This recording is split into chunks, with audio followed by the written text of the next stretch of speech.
Buenos días a todos y bienvenidos al portal Más Colombia. Hoy vamos a aprender más sobre los diferentes tipos de minería que hay en el país.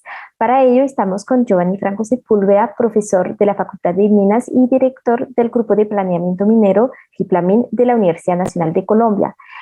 Doctor Giovanni Franco, le agradecemos mucho por estar con nosotros. Lois, buenos días para ustedes. Muchas gracias por la invitación y muchas gracias también por tener la visión de la academia de estos temas que nos gusta tanto discutir y analizar con todos ustedes. Bueno, le agradecemos nosotros. Para arrancar, ¿usted nos podría contar qué minerales se explotan en el país y cuáles tienen más potencial? Según la Agencia Nacional de Minería, de los 9.602 títulos mineros vigentes en Colombia, abarcan alrededor de 312 tipos de minerales clasificados en 8 grandes grupos y según el uso de cada mineral y su explotación. El más explotado en estos grupos son los materiales de construcción con un 50%, seguido por carbón que representa alrededor de un 17%, metales preciosos 11%, caliza 5%, minerales industriales 4%, piedras preciosas 4% y otros metales 2%. Desde mi punto de vista considero que los que tienen más potencial son los carbones térmicos y metalúrgicos por la historia que hemos tenido, los metálicos, el grupo de los minerales metálicos, incluidos obviamente el grupo del platino, y hago énfasis en este grupo del platino por la asociación geológica que tiene con el rodio. ¿Por qué con el rodio? Porque en la actualidad la cotización internacional del rodio es casi 10 veces los precios internacionales de comercialización del oro, entonces es un mineral que hay que prestarle atención. Y finalmente las piedras preciosas. No podemos dejar de lado las piedras preciosas.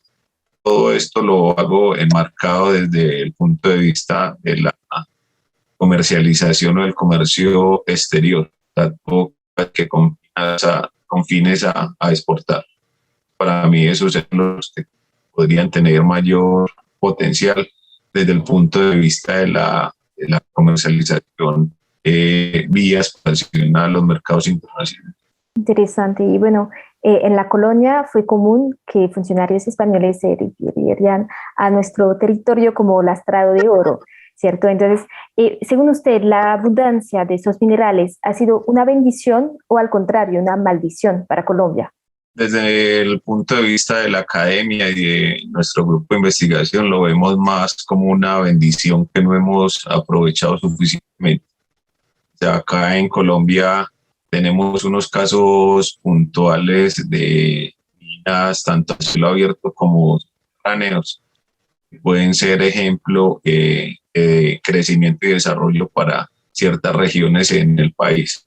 Podemos hablar específicamente de los departamentos del Cesar, de La Guajira, el departamento de Córdoba y algunas regiones del departamento de Antioquia, y finalmente algunas minas o proyectos mineros que se explotan en Boyacá. Si pudiéramos de alguna forma que estos proyectos mineros converjan a mostrar lo que han hecho históricamente en sus regiones, les podríamos estar hablando que son una bendición para Colombia.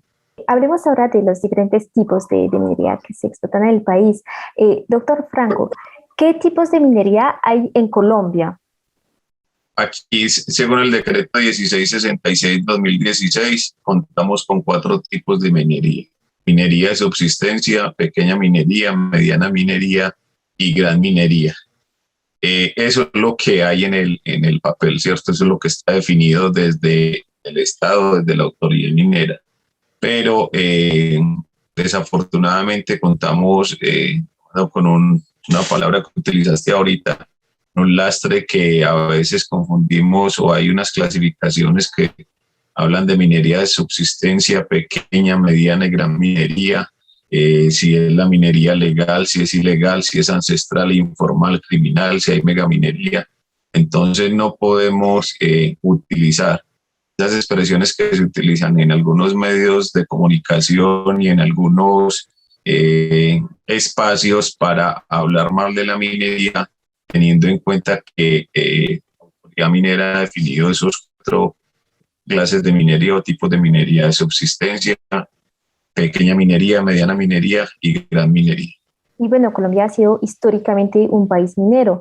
¿Cuánta gente se dedica hoy a esta actividad y cuál es la situación económica de las regiones predominantemente mineras? Según también la Agencia Nacional de Minería, la ANM, pues que es nuestra autoridad minera, la minería crea directamente 154.000 puestos de trabajo e indirectamente más de 500.000 a través de sus cadenas de producción. Sabemos hoy que municipios mineros, territorios donde en promedio el 80% de su economía depende de la minería, en los últimos 25 años las NBI o las necesidades básicas insatisfechas se han pasado de un 61% en el año 1993 a casi un 33% en el 2018 en promedio, casi que reduciendo de manera significativa estas NBI en estas zonas donde se explotan estos recursos minerales. Y cuando te digo la pregunta que me hacías anteriormente, algunos ejemplos para mostrar este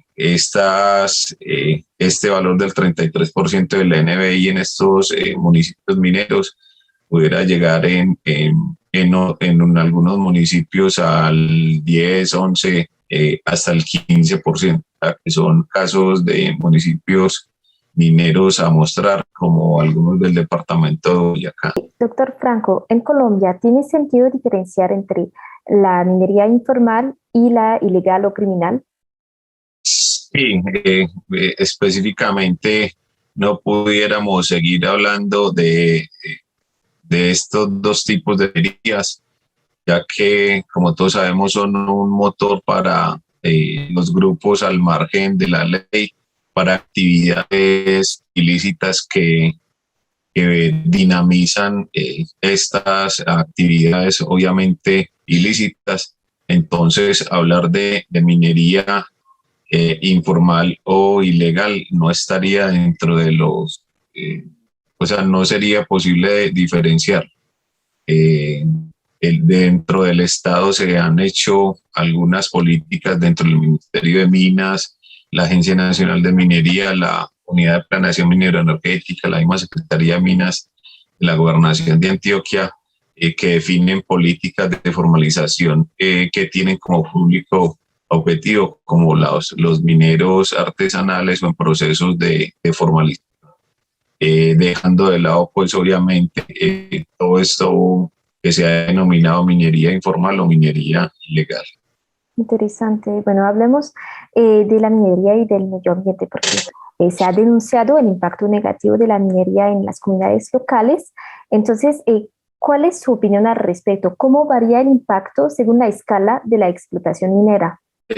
Muy interesante tu pregunta. La actividad minera como tal mal hecha, o cualquier actividad antrópica o cualquier actividad que sea desarrollada por el hombre, tiene claramente un impacto negativo. Si estamos hablando obviamente de la actividad minera, sin embargo nosotros desde la academia, desde los grupos de investigación, día a día nos preocupamos por enseñarles a los estudiantes, tanto de pregrado como de posgrado, muy buenas prácticas mineras, que desde nuestro conocimiento son las que van a conllevar a minimizar los impactos.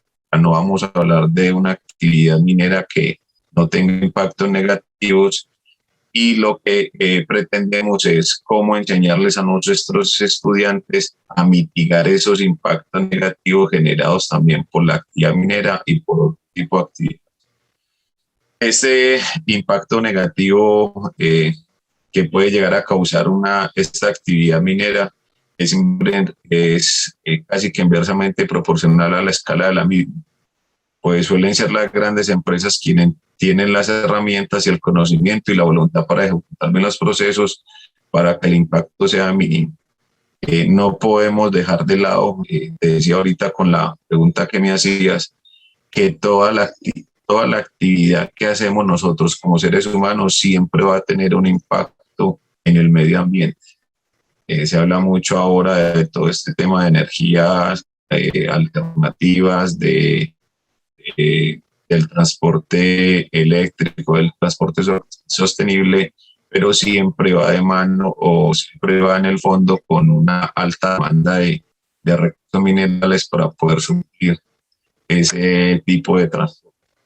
Entonces, para cerrar la pregunta, si tiene un impacto, pero nosotros desde la academia tratamos de enseñar a cómo mitigar esos impactos para minimizarlos. Pero más allá de minimizar y mitigar el impacto de la minería, porque pues sabemos que una corriente significativa de la opinión pública ha expresado su preocupación ante las afectaciones pues, en el medio ambiente. Entonces, para usted, ¿cree que Colombia está en condiciones de abandonar la minería? ¿Y cuál es su postura al respecto? No está en condición de abandonarla, porque somos un país, aunque solamente tenemos cuantificados los recursos minerales de carbón, tanto térmico como metalúrgico, sabemos que tenemos una gran oportunidad con otro tipo de minerales. Está en los próximos, en la década que estamos viviendo, van a entrar unos proyectos de minería metálica muy importantes y son proyectos que son considerados proyectos de gran minería, tanto a cielo abierto como subterránea. Entonces no estamos en condiciones de abandonar la actividad minera. ¿Qué es lo que están haciendo las empresas que van a explotar esos recursos?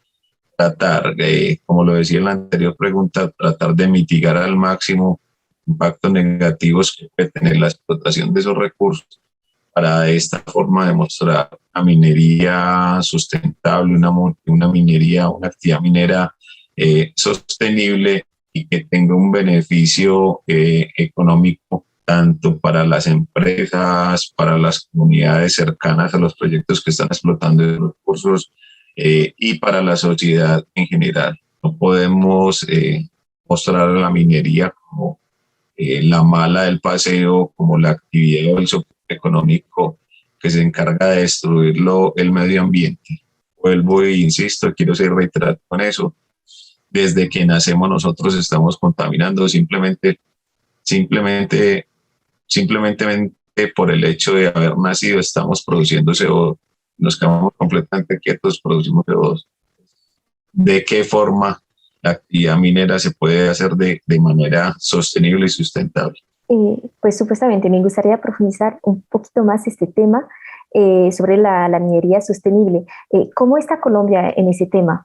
Ese, evidentemente, para el gobierno de turno, para la autoridad minera de turno, para el gobierno que viene en el corto plazo, pues o en el mediano plazo, tanto a nivel nacional, departamental y local, ese debe ser siempre nuestro norte.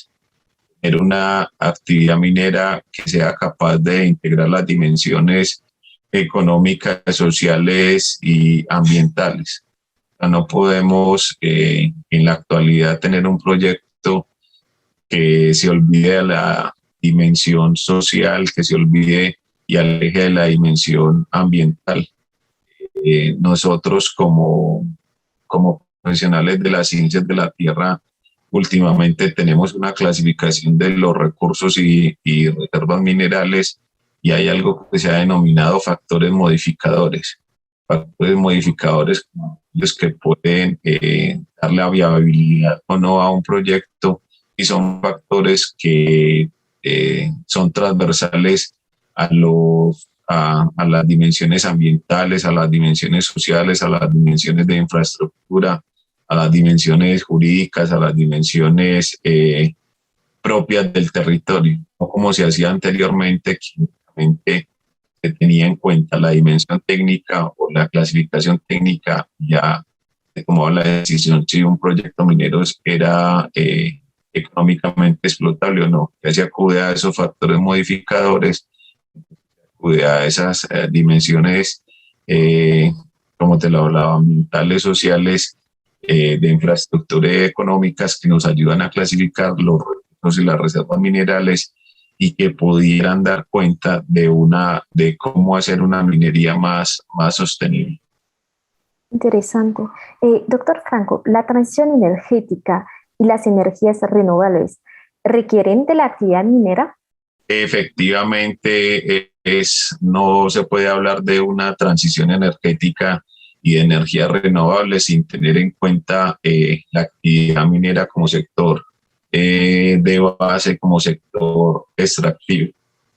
Esa transición energética y las energías renovables requieren fundamentalmente de una actividad minera eficiente y circular, debido a que hay ciertos tipos de minerales protagonistas en estas transiciones, como son el zinc, la plata, el oro, el grafito, el aluminio, el níquel, el cobre, el plomo y el manganeso, entre otros.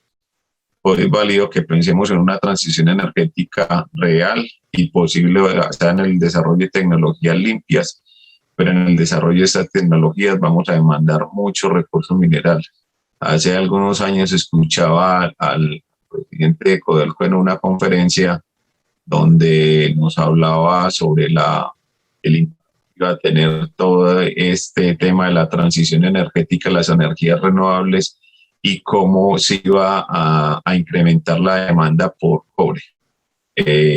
Cobre, lo planteamos anteriormente, para la movilidad sostenible, y ese cobre o estos vehículos eléctricos que hemos hablado a lo largo de esta entrevista mandan más recursos minerales. Entonces, la transición energética y estas energías renovables van de la mano del crecimiento de la demanda de recursos minerales. Interesante. Bueno, hablemos un poco del comercio internacional relacionado con la minería. Doctor Giovanni Franco, ¿qué tan colombianas son las empresas mineras en el país? Qué buena pregunta, Eloís. Lamentablemente, la mayoría de los grandes proyectos mineros se financian siempre con capital extranjero.